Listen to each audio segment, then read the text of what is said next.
Children, today we are going to study the new exercise in which we will be studying the practical problem based on maxima and minima.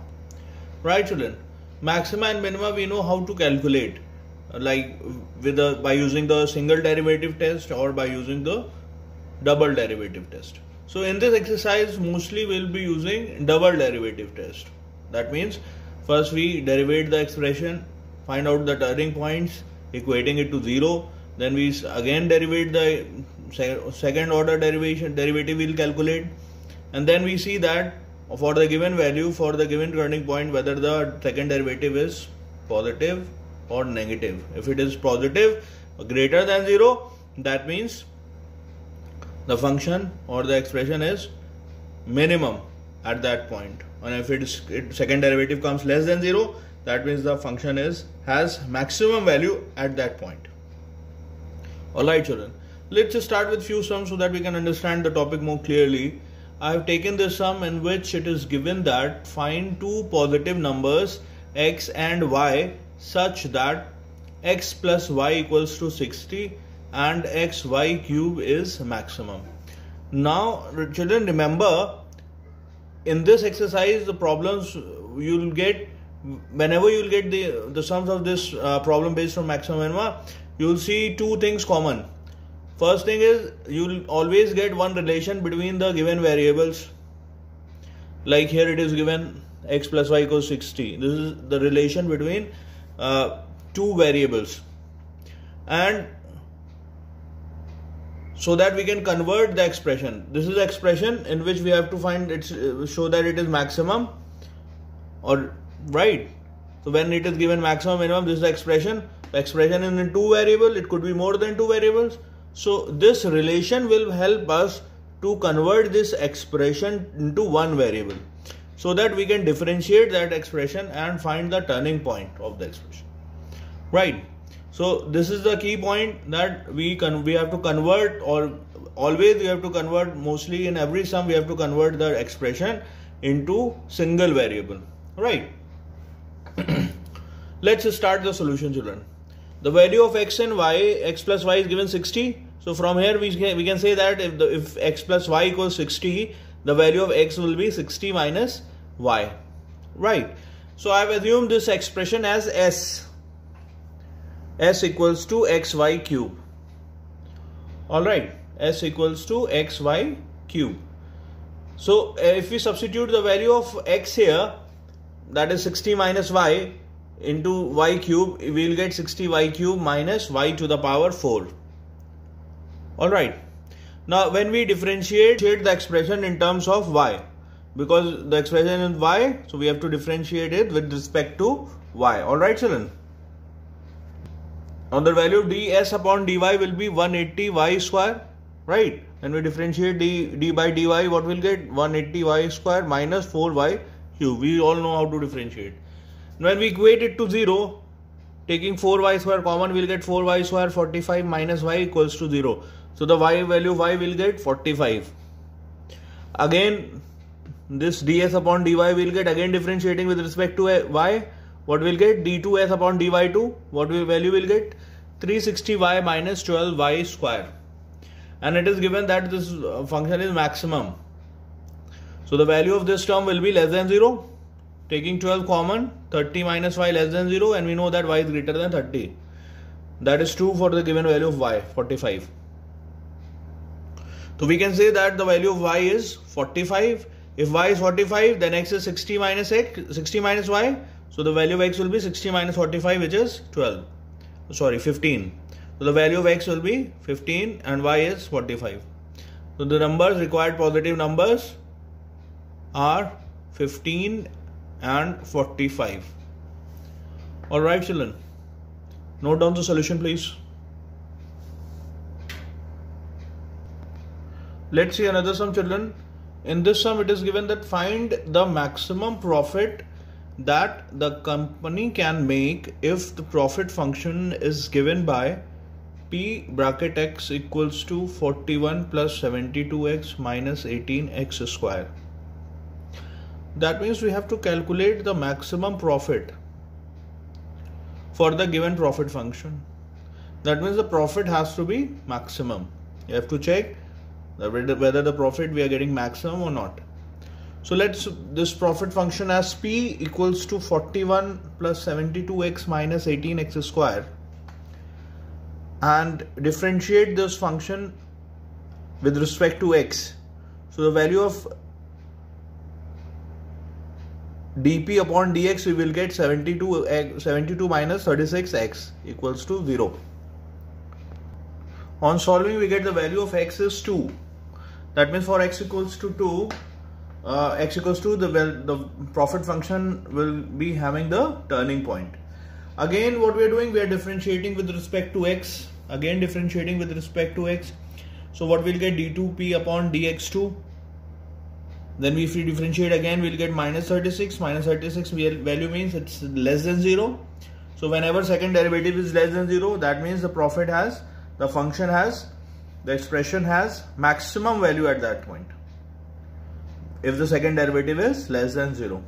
So now we know that the p has maximum value at x equals to 2. So when we put x equals to 2 in the profit function, what we'll get? This value will get 41 plus 72 into 2 minus 18 into 2 square. On solving we'll get the value of p as 113 units. So from here we can say that the maximum value of profit function is 113 units. Okay children, understood? Note down the solution please. Let's see another sum children. Now in this sum it is given that prove that all the rectangle with a given perimeter, the square has the smallest perimeter. That means if the area of the rectangle is constant and the perimeter is smallest, then that rectangle is a square. This is what the question says. Well, let's find out, let's solve, let's see how to solve, how to prove that all the rectangles will be square. Let ABCD be a rectangle of side x and y.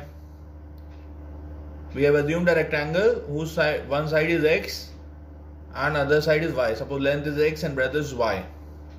So the area of rectangle formula is length into breadth, L into B. So from here we can say that area is equals to x into y.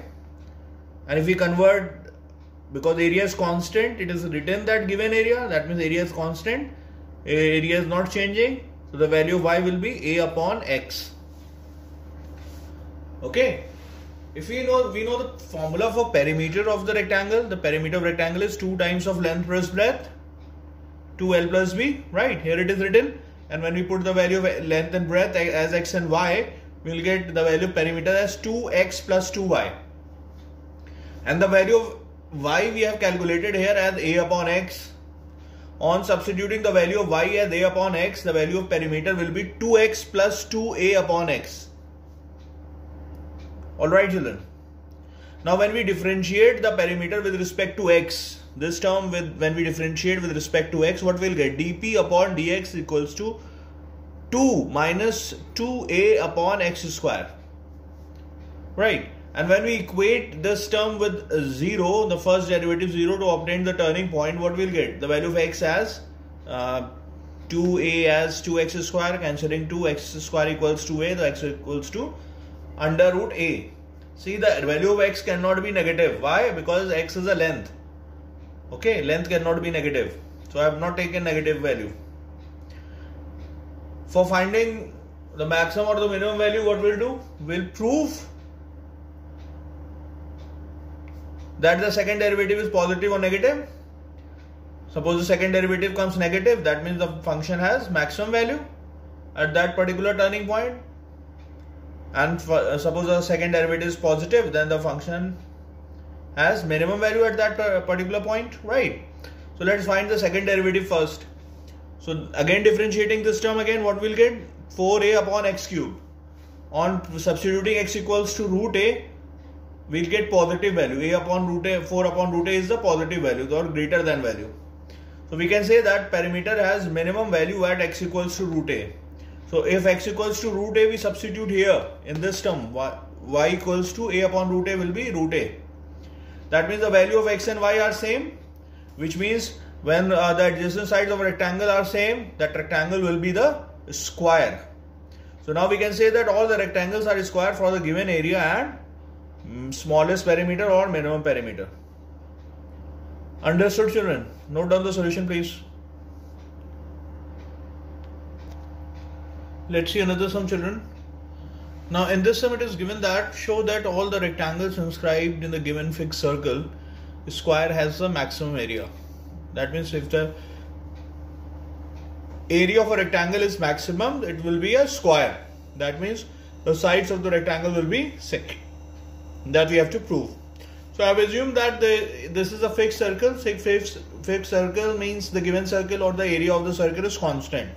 So if area is constant, that means the radius of circle will also be a constant, right? And in this circle, a rectangle is inscribed. So I have assumed the sides of the rectangle as 2x and 2y. Okay, we can assume x and y also. I have assumed here as 2x and 2y.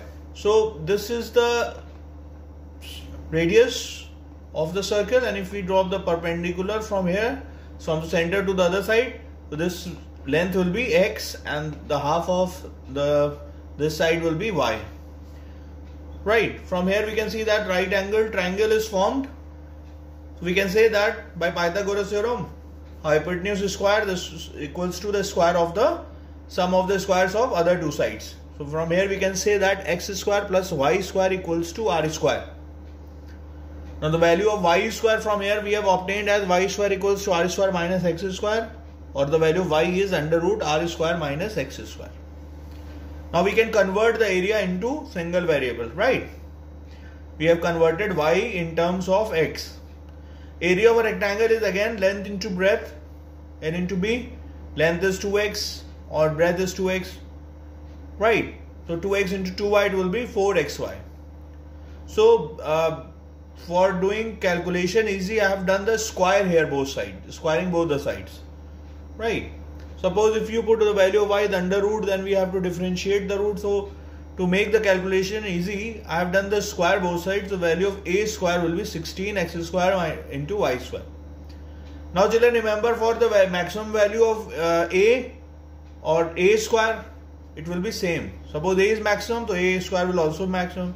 For minimum value of a square will also be having the minimum value. So it is relevant, don't worry. So a square I have obtained as 16x square into y square. I have assumed as a square equals to m. So whatever minimum maximum value of a, that will be same as the minimum maximum value of m.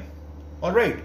Now children, what we'll do, we will substitute the value of y square here. The value of y square we have calculated r square minus x square. Substitute the value of y square as 16x square into r square minus x square. When we do that, we will get the result as m equals to 16 r square x square minus 16 x to the power 4. Alright children. Now we have got m in terms of one variable. M is a square. That means a square or a in terms of one variable, single variable we have obtained. Now we can calculate easily. Differentiating with respect to x. When we differentiate this term with respect to x, we will get dm upon dx and 32 r square x minus 64 x cube. Right. So from here we can say that the value of x will be r upon root 2. You do the calculation. When you can calculate the value of x, you will get as x equals to r upon root 2. R is the radius of the circle. Again differentiating this expression again, d2m upon dx2, what we'll get? 32 r square minus 192 x square. Now when we put x equals to r upon root 2 here, we'll get the value as minus 64 r square, which is a negative value, less than 0. So whenever the second derivative is negative, that means the function has the value of m is maximum at that point, right? So from here we can conclude that the area is maximum at x equals to r upon root 2, radius upon root 2. So if x equals to r upon root 2, the value of y when we calculate will get the same. So if x equals to y, the 2x and 2y will be same. So this rectangle will be the square. Alright children. This rectangle will become square because the adjacent sides are same. We have proved that the x and y are of same value. Understood, children? Please note down the solution.